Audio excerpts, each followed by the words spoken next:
Here we are, it's Fiona Fernandez again, and I have been sitting here working away at my paste. So this was the shimmery paste.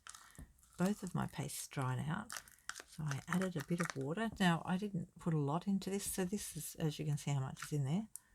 It was quite dry, and I only added, let's see if I can see in there, I've only added like, not much of this little jug. See how little the jug is on my hand?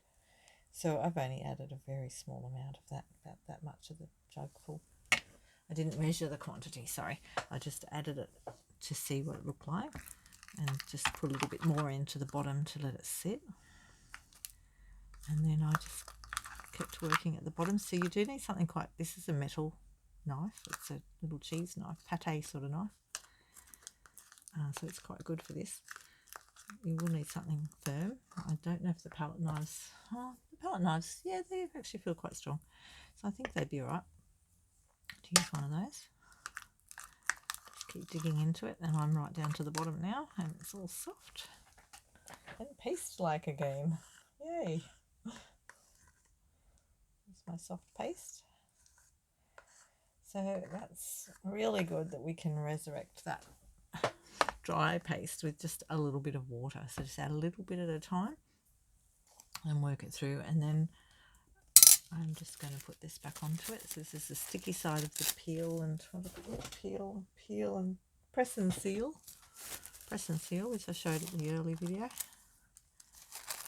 and just sort of put that down.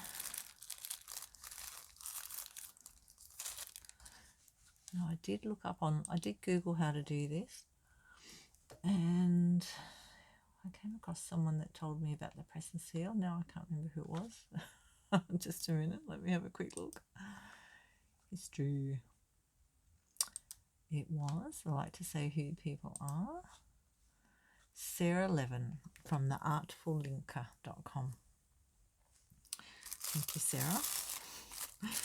We talked about this, using this press and seal to store your things. And then I continued looking and decided to add a bit of water and see how that goes. And it worked.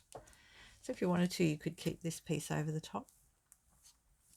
I don't know if I need to worry about that. I've got stuff all over it at the moment. Not that that really matters. Just to add an extra seal. I don't have the one for this one because I've ripped it all up.